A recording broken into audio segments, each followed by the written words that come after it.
안녕하세요. DJ 현희입니다. 오늘의 사연 시작해 보겠습니다. 안녕하세요. 36살이라는 나이에 벌써 인생을 깨달아버린 사연 라디오 애청자 중 한 명입니다. 사연 라디오 들을 때마다 설마 나한테도 이런 일이 일어나겠어? 하는 생각 많이들 하시지 않나요? 저는 출근할 때마다 사연 라디오 챙겨 들으면서 그저 제 주변 이야기겠거니 하면서 살았는데 세상에 그런 이야기로만 듣던 일들이 저한테 일어날 줄은 상상도 못했지 뭐예요. 살면서 평생 제 욕심 하나 없이 그저 가족끼리 잘 살고자 했던 저인데 왜 이런 일이 생기나 싶긴 합니다. 전 이번 일을 통해서 왜 욕심이라는 단어가 7대 죄악에 들어가는지 아주 잘 알게 되었어요. 이쯤 하면 다들 제 이야기가 어땠길래 저 나이에 저러나 싶으실 텐데요. 그래서 사족은 짧게 하고 제가 겪은 일을 낱낱이 풀어나가 보겠습니다. 앞서 제 나이가 36살이라고 말씀드렸죠? 전 나름 탄탄한 직장을 다니고 있는 워킹맘인데요. 결혼하기 전부터 대기업 마케팅팀에서 일하고 있던 사람이었습니다. 제가 겪은 이 사건을 겪을 때쯤이 제가 결혼한 지 5년 차 되던 해였어요. 그리고 제게는 눈에 넣어도 아프지 않을 5살 된 아들이 하나 있습니다. 결혼 5년 차에 5살 된 아들. 여기까지 얘기했으면 눈치 빠르신 분들은 아셨겠죠? 맞습니다. 저는 결혼하기 전에 이미 아이가 생긴 터라 빠르게 결혼식을 올려야 했던 사람이었어요. 뭐 그렇다고 애 아빠라서 그냥 울며 겨자 먹기식의 결혼식을 올린 것은 아니고요. 제 나름의 기준에 합당하다 생각한 3살 연상의 남편이었기에 결정을 빠르게 내린 거였죠. 연애할 때는 정말 다정한 사람이었어요. 아시다시피 남자들이 여자 마음 알아주기가 쉽지 않은데 저보다 2살이 많은 신우가 있었던 덕분인지 남편은 정말 여자 마음을 하나하나 잘 알아주던 사람이었습니다. 그렇기에 3년이라는 제법 긴 시간의 연애도 했었고요. 그래서 더욱 아이가 생겼을 때는 서로 책임지자는 생각이 강했어요. 하지만 결혼하고 나니 세상에 이런 엄마 껌딱지도 없더라고요. 아니, 이런 사람들을 마마보이라고 하죠. 정말 거기에 딱 어울리는 사람이 내 남편이 되다니 믿고 싶지 않았죠. 그리고 아이가 태어난 마당에 그 이유 하나로 이혼할 수도 없고 그래서 결국 그런 남편을 어떻게든 잘 떠안고 살아보자 했죠. 육아까지 하느라 바쁜 나날의 연속이긴 했지만요. 아마 여기까지만 듣고 애 때문이라지만 왜 미래까지 포기하냐 하시는 분들도 있을 거예요. 제가 너무 급하게 이랬다 저랬다 한다고 말이죠. 여기엔 또 이유가 있습니다. 제가 어릴 때 저희 집이 아주 가부장적인 분위기가 강한 집이었거든요. 아빠는 무뚝뚝한 데다 말수가 적은 사람이었고 집안 어른들은 여자들이 먹는 밥상과 남자들이 먹는 밥상은 엄연히 다른 것이다 하면서 식탁을 탁탁 두드리던 사람이었어요. 요즘 세상에선 정말 있어서는 안 될 이야기죠. 아무튼 이런 집안에다가 저희 엄마라는 사람이 참 놀랍습니다. 왜냐고요? 보통은 이런 집에 있으면 엄마들이 그동안 당한 것들에 속에 울분이 넘치고 할 텐데 오히려 저희 엄마는 반대였거든요. 여자가 집안일을 잘해야 집안에 경사가 든다는 마인드를 가진 사람이었죠. 덕분에 집안 어른들은 엄마를 보며 며느리 잘 들였다 하면서 좋아하셨고요. 그래서 저희 집안 분위기는 아빠보다는 엄마가 주도하며 휘어잡곤 했어요. 솔직히 저는 엄마가 저랑 같은 성별이니 커가며 한 번이라도 편을 들어줄 줄 알았어요. 하지만 그러지 않았죠. 엄마는 오히려 항상 여자는 결혼하면 시댁에 잘하고 살아야 한다는 말을 입에 달고 살았거든요. 거울은 멀리서 찾을 필요 없다고 자신을 보면 다 알지 않냐면서 말이에요. 그런데 여기서 조금 웃긴 사실이 하나 있습니다. 집안 어른들은 작은 며느리였던 엄마를 좋아하는데 정작 엄마는 친정 식구들과 썩 사이가 좋은 편은 아니었어요. 왜냐하면 일찍 결혼해서 아빠와 살며 오빠와 저 두 남매를 키웠지만 어른들은 그런 엄마를 한 번도 도와준 적이 없거든요. 특히나 그 중에서도 아빠의 형이라는 사람은 매일같이 사고를 쳐서 엄마를 경찰서에 출석 도장을 찍게 만든 사람이었고요. 그래서 사실상 본인이 하는 말과는 정반대의 삶을 사는 사람이었어요. 그러니 어린 저에게도 엄마의 말은 항상 모순투성이라 느껴졌습니다. 그렇기에 오빠보다 더 열심히 노력하고 어떻게든 이 집안에서 벗어나려고 애를 썼어요. 좋은 대학에 진학한 것도 남들 다 부러워하는 대기업에 어떻게 해서든 들어가야 한다며 매일같이 코피를 쏟을 정도로 열심히 살았죠. 제게 결혼이라는 단어는 어찌 보면 이 집안을 벗어날 수 있는 돌파구와도 같은 단어였거든요. 그런 제가 사회에 나와서 만난 남편은 제 입장에선 모든 조건을 다 갖춘 사람이기도 했습니다. 공기업이라는 안정적인 직장은 물론이고 여자라는 사람들의 마음을 쏙쏙 다 알아주는 사람. 여태까지 만나온 사람들과는 다른 남자. 솔직히 아이가 생겼을 때 남편보다도 제가 더 반가워했을지도 모릅니다. 지금 돌이켜 생각해보면 말이죠. 이런 남자와 결혼을 한다면 저희 집안과는 정반대로 안정적인 분위기에 서로를 존중하는 삶을 살게 되지 않을까 했던 기대에 부풀었던 거예요. 하지만 그런 제 기대와 현실은 다를 수밖에 없었던 거죠. 제가 어리석었을지도 몰라요. 저 나름대로 오래 사귀고 서로를 다 안다고 생각했던 것들이 사실은 껍질에 불과했다는 걸. 결혼하고 아이를 낳은 다음에야 깨달았으니 말이에요. 그저 답답했던 집안에서 벗어나고자 했을 뿐이었던 제 욕심이 어쩌면 이 지경에 이르게 했을지도 모릅니다. 겨우 5년 같이 살았는데 왜 이런 생각을 하게 되었냐고요? 지금부터 그 이유를 조금씩 설명해 드리겠습니다.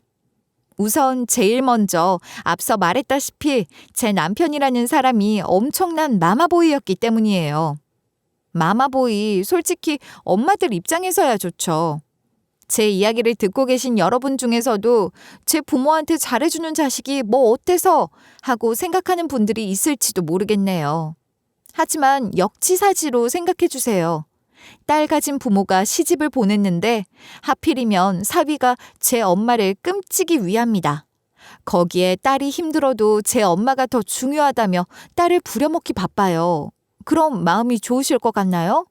바로 여기에 제가 힘들어하는 포인트가 있어요.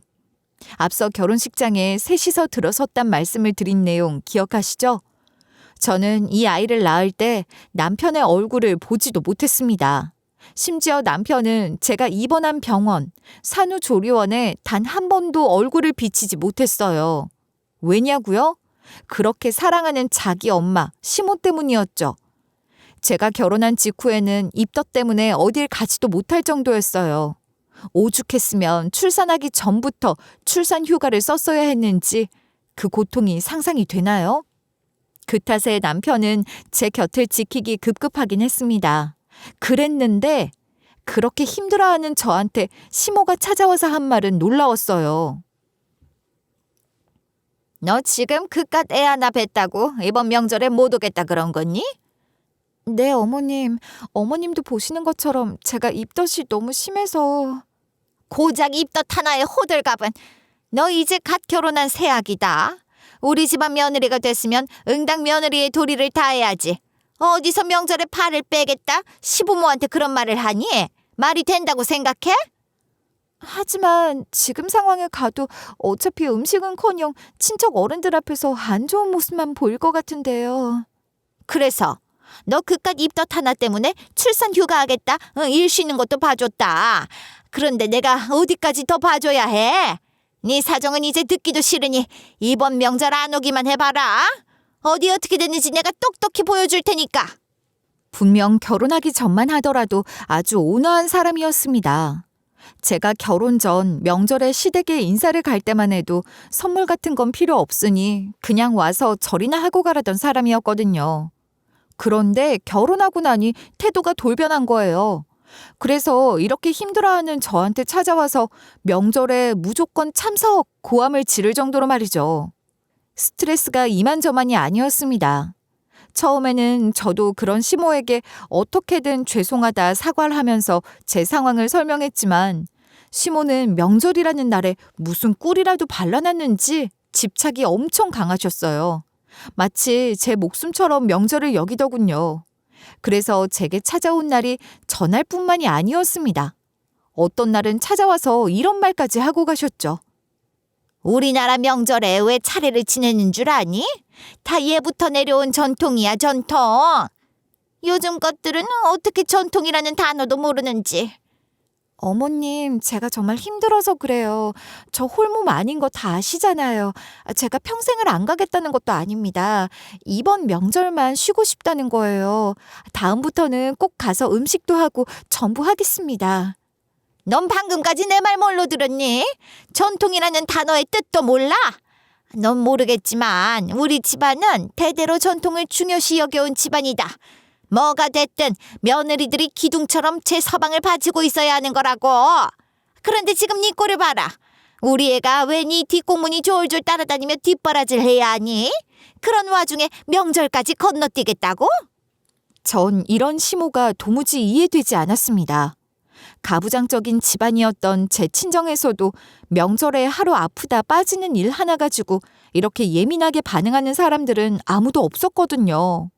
그렇다고 시댁이 딱히 이름이 있는 종갓집인 것도 아닙니다. 그저 평범하게 명절이 되면 차례를 지내고 제사를 지내고 하는 그런 대한민국의 평범한 집안이에요. 결국 이런 심오의 성화에 못 이겨 저는 첫 명절부터 시댁에 꼭두 새벽부터 나가 음식을 해야 했고요. 입덧 때문에 메스꺼리는 속을 부여잡고 화장실을 오가며 전을 부쳤어요. 집에서는 그렇게 저를 챙기던 남편은 시댁에 오니 아주 두 손 두 발 다 쭉 펴고 소파에 늘어져 잠이나 잤고요. 입덧에 힘들어하는 제 모습은 보이지도 않는 것처럼 행동을 하더군요. 전 이때 이혼을 했어야 했어요. 그렇지 않았다면 그런 꼴을 보지도 않았을 텐데. 아무튼 이런 일은 명절마다 반복됐고요. 아이가 태어난 뒤에 아이가 신생아라 곁을 계속 지켜야 하는 그 시기에도 명절만큼은 꼭 가서 챙겨야 했습니다. TV에 나오는 것처럼 명절은 저한테 또 다른 스트레스가 되어 있었죠. 하지만 명절이 제게 주는 스트레스는 이게 다가 아니었어요. 제가 시댁에서 명절을 보낸 뒤에 친정에 가자고 하면 갑자기 분위기가 싸해지곤 했거든요. 넌 네 부모랑 친하지도 않다면서 명절만 되면 그렇게 집에 간다는 소리를 하니? 아무리 그래도 저희 부모님 얼굴도 한 번씩 보러 가야죠. 손주 얼굴도 보여드리고요. 그런데 여보, 그냥 혼자서 다녀오면 안 돼? 난 그냥 여기 있을 테니까. 왠지 모르게 난 장인어른이랑 장모님이 좀 불편하더라. 당신도 알잖아. 특히 장인어른이 나만 보면 못마땅해 하시는 거.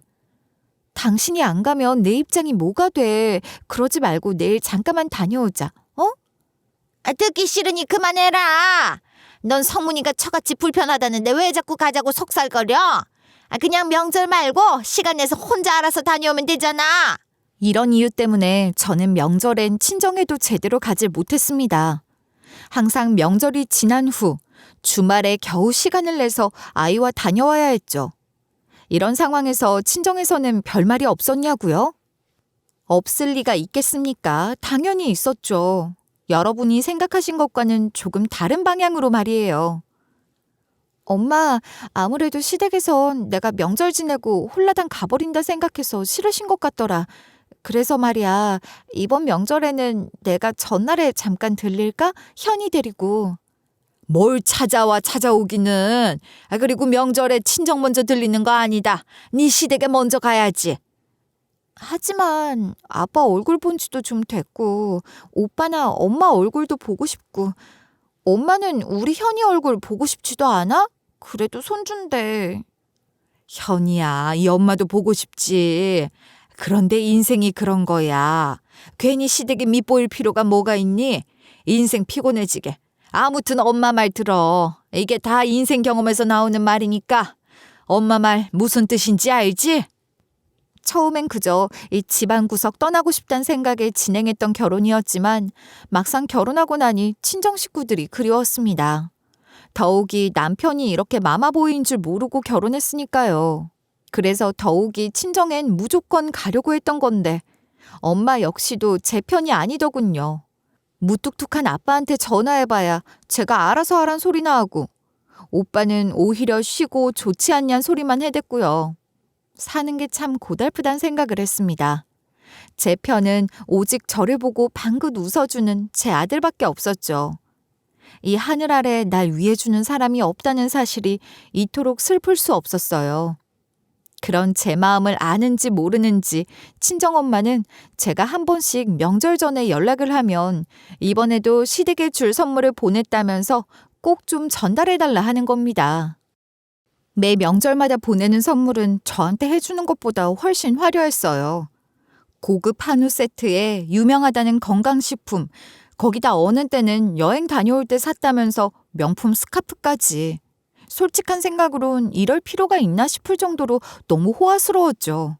하지만 그런 제 마음을 이해하기는커녕 엄마는 오히려 절 위해서 준비했는데 뭐가 그리 불만이냐는 식으로 말을 하시더군요. 그에 저도 입을 꾹 다물곤 있었지만 평소 주변에 이렇게까지 선물하는 사람은 아니었던 터라 뭔가 찜찜했습니다. 사실 친정엄마는 말이죠. 시댁에 이토록 명절 선물까지 보내니까 친정 명절도 아주 제대로 챙길 것 같았죠. 그런데 그렇지도 않습니다. 정작 본인은 명절만 되면 큰아버지 집에 가지도 않는 사람이거든요. 그딴 집안 가기도 싫다면서 명절에는 음식하러 가지도 않는 사람이었어요. 그 옛날부터 여자가 집안일을 잘해야 집안이 살아난다는 자기 말과는 정반대로 말이죠. 그랬기에 제가 더욱 엄마의 이런 행동들이 찜찜하다 생각했던 거예요. 모순 덩어리인 사람이 왠지 모르게 시댁에 굽신거리며 어떻게든 잘하려 하는 모습들이 딸인 제 눈에는 다 보이니까요. 왜 이렇게까지 하냐 이유를 물었던 적도 있었지만 엄마는 원래 사돈지간엔 이렇게 한다는 식으로만 말하고 제대로 된 명확한 이유는 한 번도 알려주지 않았습니다. 그렇게 시간은 흘러만 갔죠. 그러다 어느 순간부터 시모의 태도가 바뀌는 일이 생겼어요. 이전까지만 하더라도 마치 친정엄마처럼 시댁을 휘어잡던 시모가 말이죠. 그토록 제 의사 따위는 집안 전통에 비하면 하룻강아지라면서 무시하던 사람이 갑자기 태도가 돌변하게 됐는데 그 이유를 정확히 모르겠더라고요. 그래서 생각해봤죠. 아마 그날 이후였던 것 같아요. 그날은 제가 길에서 우연히 시모를 만났던 날이었죠. 처음에는 시모였는지도 긴가민가 했습니다. 그도 그럴 게 시모가 길 가운데에서 동년배로 보이는 어떤 아주머니에게 멱살을 잡혀 있었거든요. 야, 이년아, 내 돈 당장 돌려주지 못해? 너 분명 말했지. 일주일 내로 돈 갚으라고. 아니, 내가 돈 떼먹는 것도 아니고 돈 생기면 바로 주겠다니까. 동네 사람들 보면 창피하게 왜 여기서 이래? 창피한 줄은 아는가 보지? 그렇게 신경이 쓰였으면 내 돈을 갚았어야지. 벌써 몇 달째인지 알아? 그날은 제가 건강검진으로 연차를 냈던 날이었거든요. 아침부터 부지런히 움직여 기본검사만 했던 터라 일찍 끝난 김에 잠시 시댁에 들리려 했죠. 얼마 전 남편이 출장 다녀오면서 시모 줄 거 사왔다며 저에게 부탁한 게 있었거든요. 그래서 아무 생각 없이 시댁에 가던 길에 그 장면을 보게 된 거예요. 처음에는 시모가 아닌 줄 알았어요. 그대로 지나치려고 했는데 쩔쩔매는 사람의 목소리가 어딘가 익숙하더라고요. 그렇게 다가갔더니 글쎄 시모인 게 아니겠습니까? 아무리 저한테 잘해주는 것 하나 없는 시모라지만 본 이상 그대로 갈 수도 없는 노릇이고 그래서 시모 멱살을 잡는 아주머니 손을 떼어내며 진정하라 말을 했죠. 물론 제가 이렇게 진정하라는 식으로 말을 하니 무슨 상관이냐면서 씩씩거리며 화를 내셨지만 시모의 며느리다 하면서 제 명함을 쥐어주니 제 명함을 보고는 대기업 다니는 며느리 있었으면 진작 말을 하지 그랬냐면서 이틀 뒤까지 돈을 보내라고 소리치곤 그대로 가시더라고요. 일단락되어 나중에 시모에게 무슨 일이었냐 물어보니 그 아주머니에게 돈을 빌리게 됐었다고 하더군요. 친구가 많이 아프다고 바쁘게 병원비로 쓰려는데 돈 좀 빌려달라 했다고 시부 몰래 한 1,000만 원 정도 빌려주게 됐다네요. 그런데 하필이면 한 300 정도가 모자랐다고 합니다. 그래서 다급하게 돈을 빌릴 수밖에 없었다고. 친한 친구이기도 하고 절대 의심할 사이가 아니었기에 빌려준 거였는데 하필이면 그 친한 친구의 병세가 위급해져서 결국엔 돌아가셨다며 눈물까지 흘리시는데 제가 무슨 말을 할 수 있겠어요. 너도 알다시피 네 시아버지가 얼마나 무서운 사람이니. 내가 몰래 돈까지 쓰고 거기다 사람한테 돈까지 빌렸던 사실을 알면. 그래도 아버님께 제대로 말하고 도움받는 게 좋지 않을까요? 아까 그 사람 태도 보면 앞으로도 계속 찾아오실 것 같던데. 아니면 이런 일 있으셨을 때 저희한테 말이라도 하지 그러셨어요. 이 나이 먹고 함부로 돈까지 빌려주고 날려먹었는데 내가 무슨 체면이 있어서 그럴 수 있겠어. 너희나 네 시아버지한테나 다. 따로 차용증을 쓴 것도 아니고 해서 돈을 받지 못하게 됐으니 어떻게든 돈 1,000만 원을 메꾸겠다 열심히 노력하신 모양이더라고요. 시부에게 말 못하는 시모의 마음 이해 안 가는 것도 아니었고 그래서 그냥 제가 그 돈을 대신 갚아주기로 했습니다. 남편 모르게 따로 모아놓은 돈으로 말이죠. 시모에게 돈을 빌려준 아주머니는 그래도 제가 이자까지 넉넉하게 해서 돈을 돌려주니 그래도 화가 좀 풀린 것 같더라고요. 돈을 대신 갚은 저를 보면서 적다면 적고 많다면 많을 수 있는 돈이긴 한데 자기가 너무 급해서 빨리 받고 싶었다면서 그런 말을 하면서도 시모를 휙 돌아보더니 앞으로는 그렇게 살지 말라고 큰 소리 한번 치고 그대로 자리를 떠나셨습니다. 그러거나 말았거나 시모는 이 일을 가족들 모르게 잘 해결할 수 있었다고 제 손을 잡고 고맙다 인사를 하셨고요. 아마 이때부터였던 것 같아요. 시모가 저에게 잘해주기 시작한 게 말이죠. 하루는 퇴근하는 길에 시모에게 전화가 오더니 오늘 반찬 맛있는 거 해놨다면서 들고 가라며 바리바리 싸주시질 않나. 가족 모임에선 평생 하지도 않던 제 칭찬까지 호호 웃으며 해주시는데 그걸 보고 시댁 친인척들도 어리둥절한 모습을 했지만 그래도 시집 온 지 5년 차인데다 명절마다 열심히 하는 제 모습을 보고 드디어 시모도 인정을 했나 보다 하면서 그간 고생했다며 제 어깨를 두드려 주시더군요. 솔직히 그깟 돈이 뭐라고 돈 1,000만 원에 이런다고 싶었지만 그래도 시모가 잘해주니까 내심 속으로 기쁘긴 하더라고요. 결혼한 지 5년 만에 겨우 며느리다운 대접 한번 받아보는구나 싶어서 말이죠. 그러다가 일이 생긴 건 이런 며느리 대접을 받은 이후에 온 명절에서였습니다. 처음부터 이상하다는 생각이 들었어요. 왜냐고요? 이번 명절은 이상하게 시모가 저보고 해외여행에 다녀오라면서 쉬어도 된다. 이번 명절은 시댁에 안 와도 된다. 이랬으니까요. 평소에는 그렇게 중요하다 하던 명절인데 갑자기 이렇게 나오니 이게 무슨 영문인가 싶었죠. 내 등살에 네가 지금까지 얼마나 힘들었니? 지금 생각해보니까 내가 너한테 정말 몹쓸 짓을 했더라. 5년이나. 내가 왜 그랬는지 모르겠어. 그러니 이번에 그냥 너 혼자라도 해외여행 한번 다녀와라.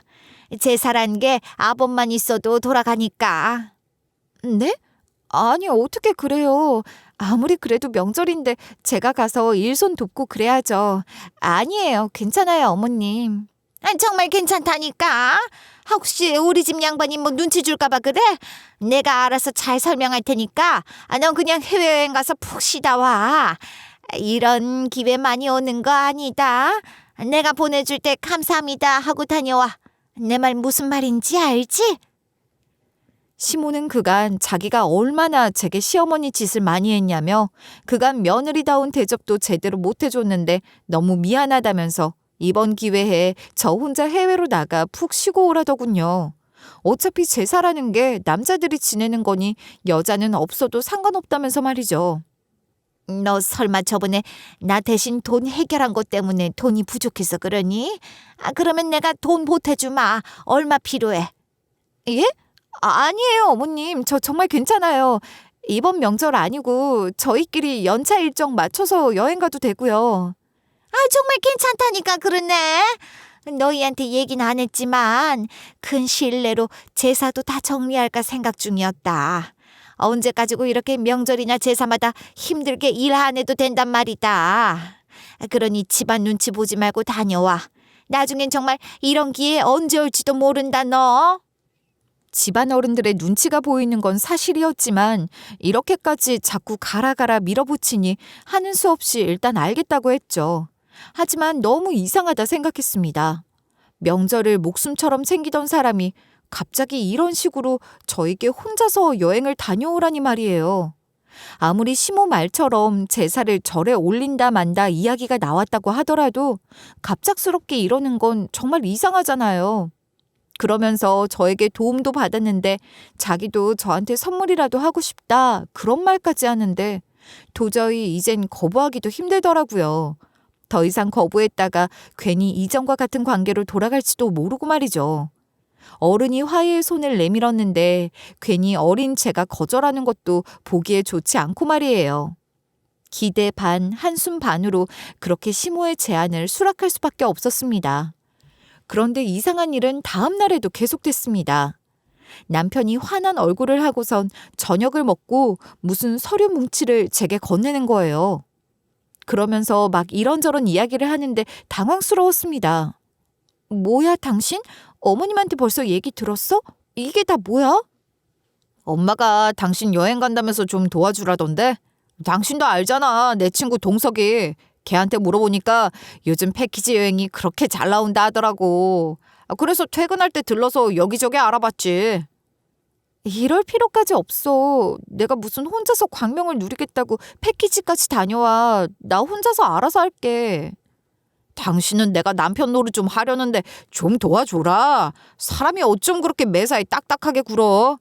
내가 당신 결혼하고 혼자서 하는 첫 여행이라서 이렇게 신경 써주는 거야. 자기 마누라 혼자 해외여행 가는데 걱정 안 되는 남편이 어디 있겠어?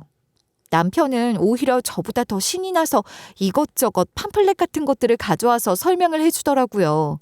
이런 대접을 받아본 게 신혼 직후 말고는 거의 없었기에 그런 남편의 모습에 괜히 고맙다는 생각까지 들었습니다. 아무튼 제가 혼자 여행하는 일에 나서서 열심히 알아봐주는 것도 너무 고마운 일이었으니까요.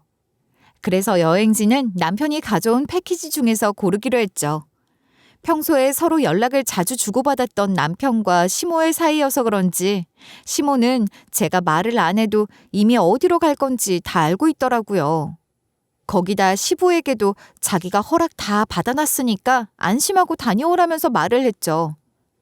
너 동남아 간다는 거 들었다. 동남아가 그렇게 마사지나 그런 것들이 좋다면서? 이거 들고 가서 써라. 내가 네 용돈 쓰라고 미리 좀 바꿔놨어. 네? 이런 큰 금액을 어떻게... 못 받아요, 어머님. 저도 그동안 모아둔 돈 많아요. 이거 그냥 다음에 어머님 여행 갈 때 쓰세요. 내가 너한테 고마워서 그런다. 저번에 그렇게 도와줬는데 내가 제대로 된 시어미로서 선물 하나 못했는데 잘 됐지 뭐. 이건 네 시아버지한테도 다 허락받은 거니 그냥 받아. 거기다 시모는 시부에게 허락받아 용돈까지 챙겨주시더라고요. 작은 돈이 아니었습니다. 무려 $700였으니까요. 너무 큰 금액이라 부담스러운 마음에 거절하려고 했지만 자꾸만 괜찮다면서 제 손에 쥐어주시더라고요. 그래서 일단은 하는 수 없이 받고 그날 집으로 돌아왔습니다. 그렇게 집에서 여행 일정을 짜고 있는데 남편이 옆에서 계속 일거수일투족 사사건건 확인을 하더라고요. 예를 들면 일정이 어떻게 되고 어디로 놀러 가고 이런 일정들 말이죠. 기본은 패키지였지만 중간중간 제가 하고 싶은 일도 찾아서 넣었던 도중이라 일정 다 짜면 알려주겠다. 옆에서 안달인 남편을 진정시키는 게 참 힘들었네요. 저 혼자만 가는 여행이라 저 없이 집에 있을 아이와 남편이 걱정은 됐지만 그래도 여행은 여행이라고 두근거리는 마음으로 기다리게 되더군요. 그렇게 출발 일정이 다가오고 짐도 완벽하게 정리한 상태로 보내던 어느 날 문득 새벽에 목이 말라 잠에서 깬 날이 있었어요. 방문을 열고 주방으로 나가서 냉장고에 물을 꺼내서 마시는데 어디선가 소근거리는 소리가 들리는 겁니다. 소리의 출처는 바로 아이 방이었어요. 전 깜짝 놀랐죠. 왜냐고요? 저희 아들은 유치원에서 합숙하는 프로그램에 참가한다고 이날 집에 없었거든요. 그런데 아이방에서 사람 소리가 나니까 애가 저도 모르게 돌아온 건가 싶어 놀랐던 거예요. 아무튼 그래서 조심스럽게 문에 기대어 안에서 나는 소리를 들어보니 남편이 누군가와 통화를 하는 것 같더라고요. 대충 들리는 내용으론 제 이야기를 하는 것 같아 더 귀담아 듣게 됐죠. 남편이 누군가와 하는 대화 내용은 대충 제 여행 일정 및 출발 날짜와 시간, 돌아오는 날짜 및 시간 등 제 여행 일정 전반에 대한 내용이었습니다. 그러면서 뒤이어 돈을 어느 정도 준비하고 있으면 되냐, 상대방에서는 어떤 식으로 말을 했냐 등의 이상한 소리까지. 하지만 제가 화들짝 놀랄 수밖에 없었던 건 신경을 곤두세워 듣고 있던 와중 남편의 입에서 나온 엄마란 단어 때문이었습니다. 이에 소름이 쫙 돋더군요.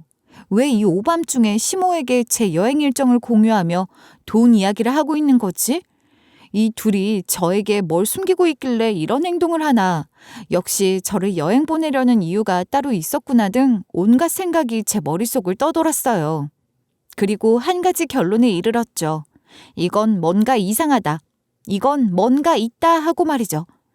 제 출발일은 다가오고 제 머릿속은 아직도 혼돈의 도가니 속이었습니다. 생각 정리가 제대로 되지 않는 이 상황 속에서 여행이고 뭐고 갈 수 없다는 판단에 이르렀죠. 그래서 저는 결심했습니다. 명절 당일 몰래라도 시댁에 방문을 해야겠다 하고 말이에요. 이번 명절 시댁에서 식구들이 똘똘 뭉쳐서 뭘 준비하는구나. 절 빼고 뭔가 하려고 한다 하는 생각에 사로잡혔죠. 그리고 제 감이 말했습니다. 이번 일은 절대 넘어가서는 안 될 일이라고 말이에요. 그래서 전 여행을 가지 않기로 결심했습니다.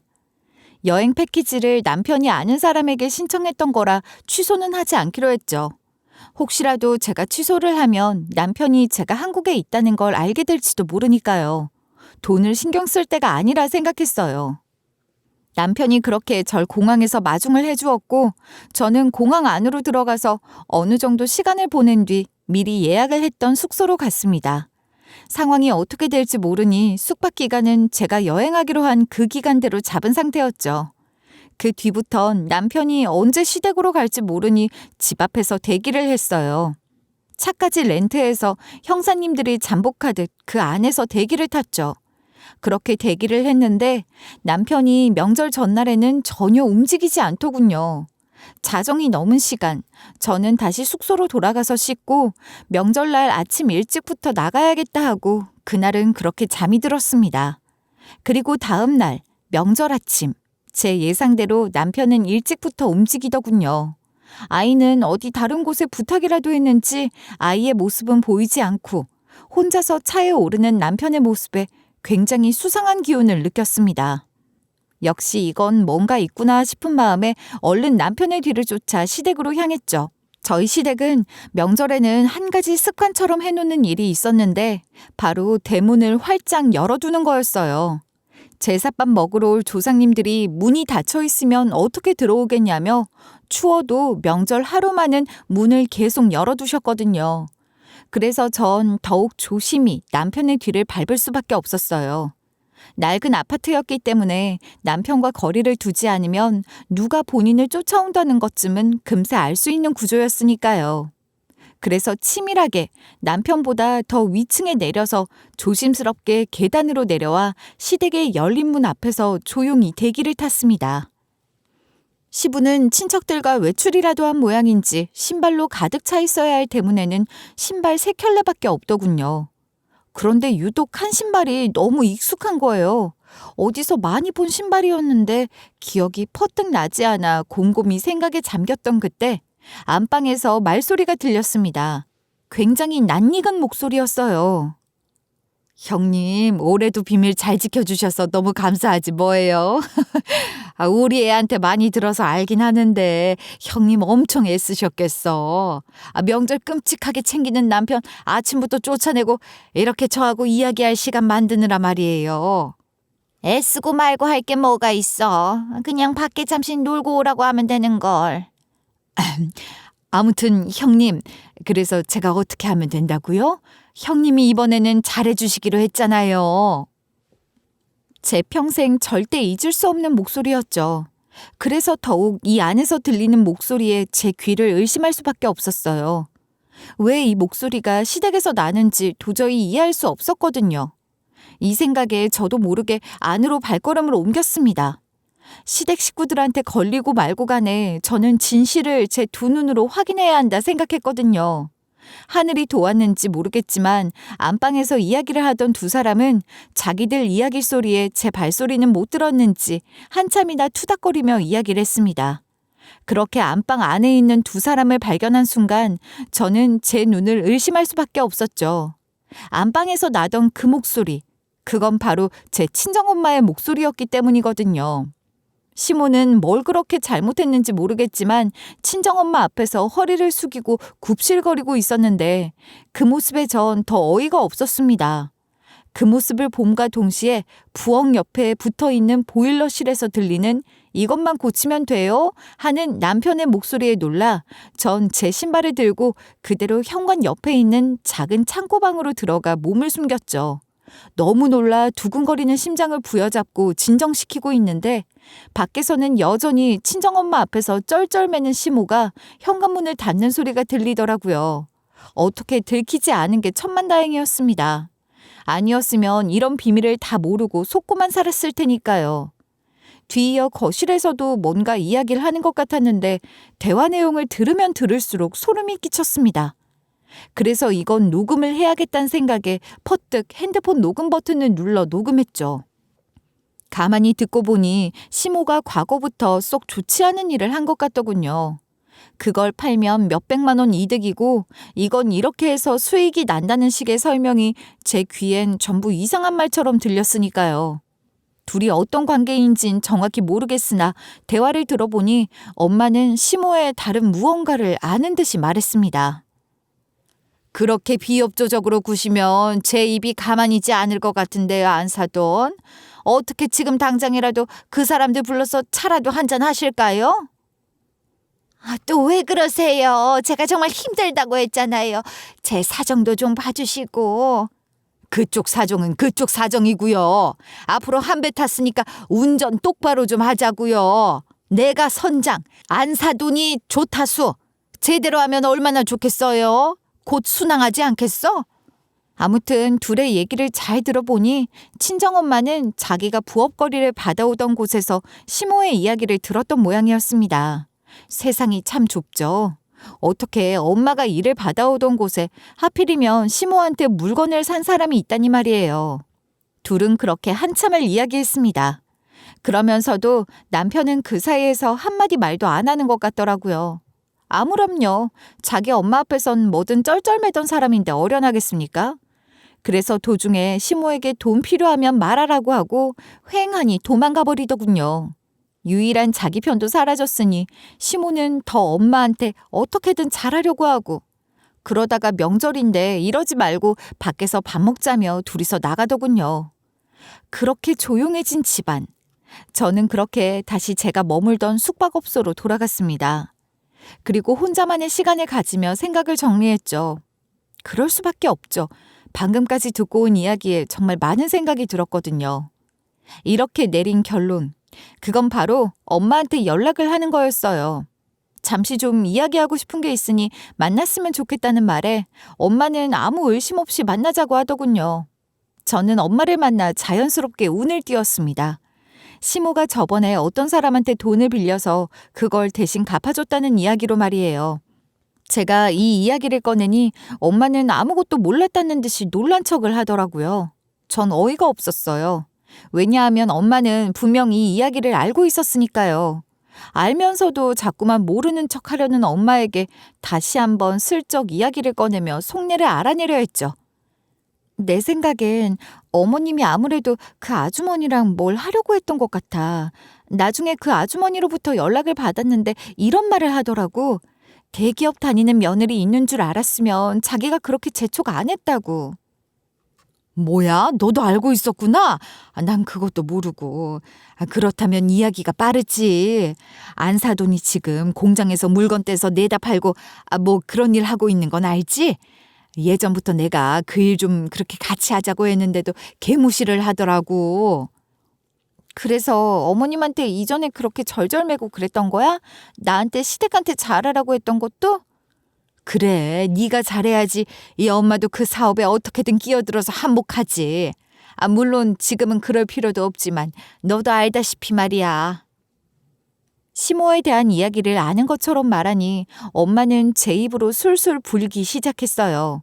들으면 들을수록 이상한 흐름이었지만 저는 모르는 정보를 마치 제가 아는 것처럼 말하니 그게 뭘까 싶어 계속 듣기로 했죠. 내가 안사돈한테 진짜 안 해본 게 없다.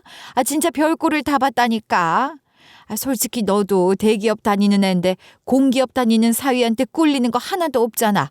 네가 더 벌었으면 벌었지 덜 하지도 않고. 그래서 내가 처음에는 고개 빳빳이 들고 이야기를 했었지.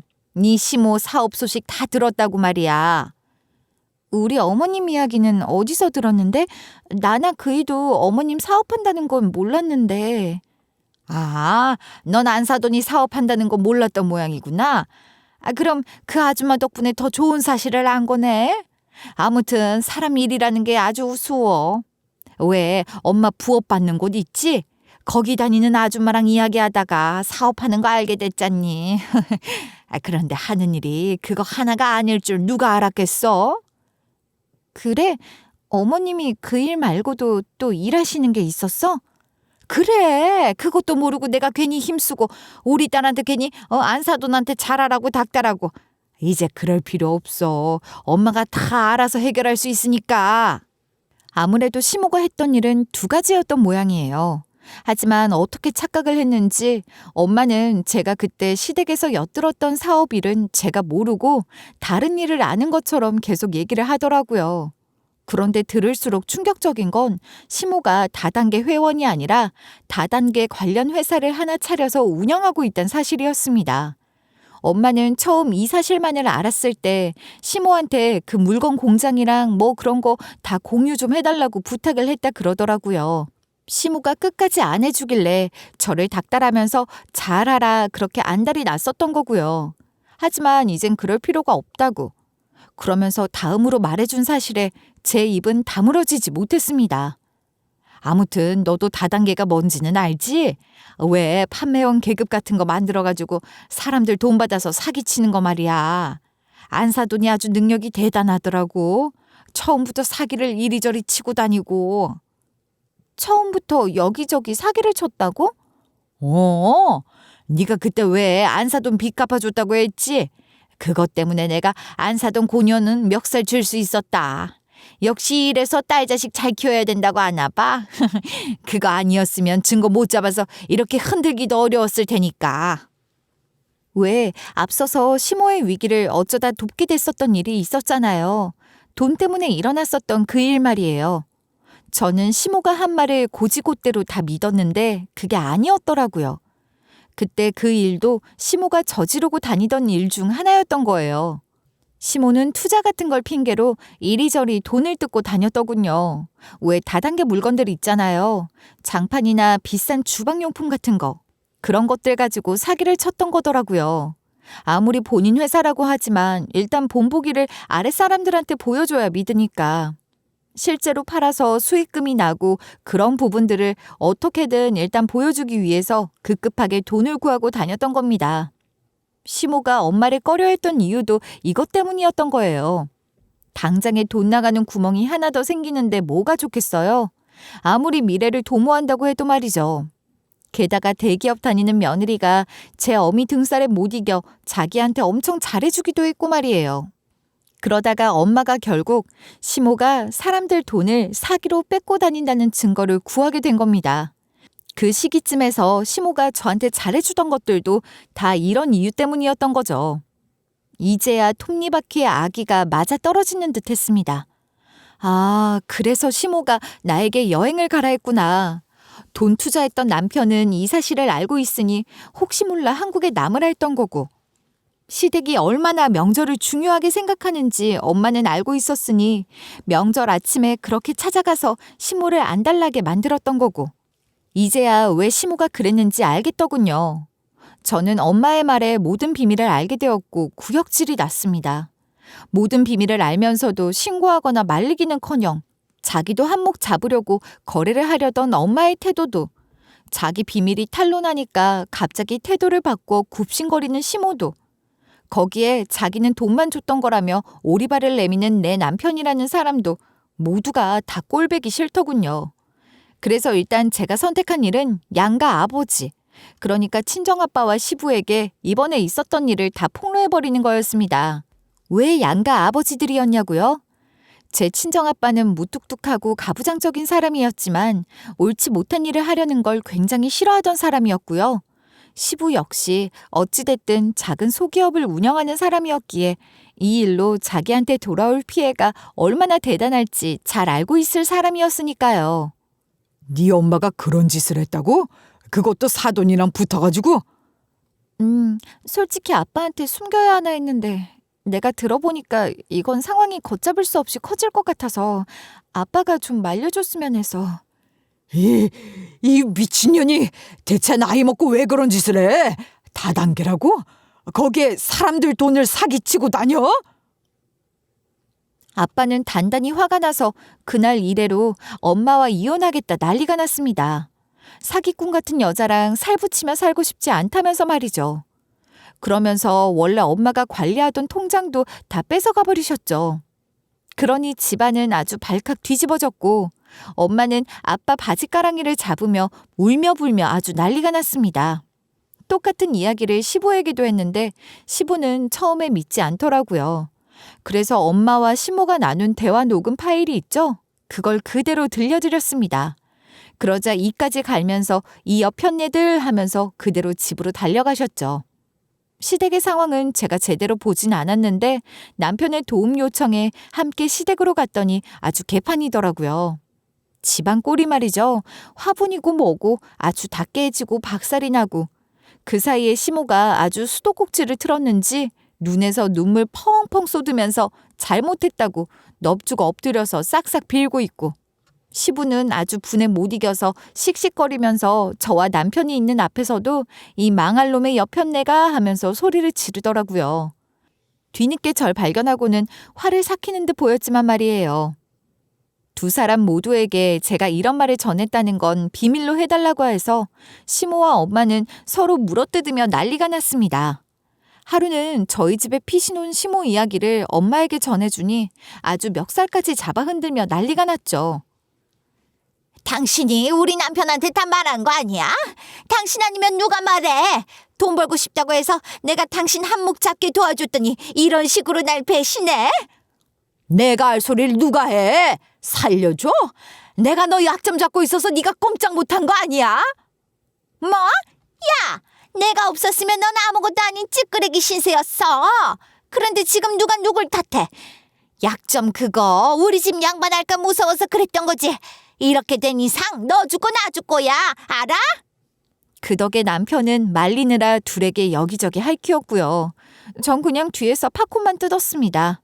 남편은 같이 좀 말리자 했지만 아무것도 모르는 척하면서 둘이 알아서 해결할 문제인 것 같은데 하고 손을 아예 떼버렸죠. 몇 년이나 짝짝꿍하면서 서로 이게 좋네 저게 좋네 하던 사이가 결국 마지막에는 이렇게 서로 치고받고 싸우는 관계로 끝이 나버렸습니다. 그리고 전 조용히 남편과 이혼 준비도 하는 중이고요.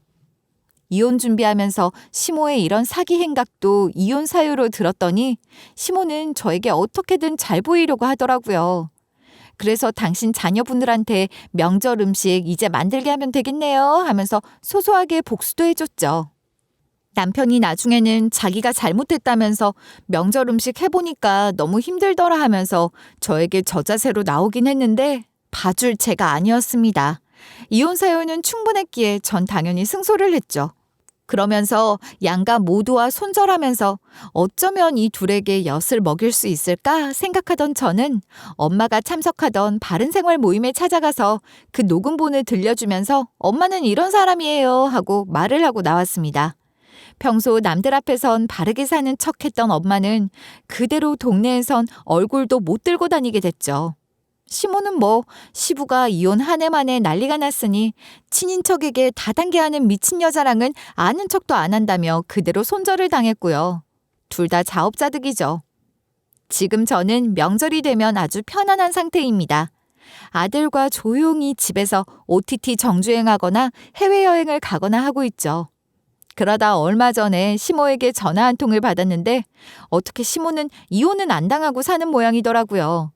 그러면서 명절 음식하다 전 남편이랑 전 신우 둘이 아주 대판 싸워서 난리가 났었다고. 저한테 그간 고생 많았다며 미안하다 하는데 전 그냥 아 그렇냐 하고 차단을 박아버렸습니다.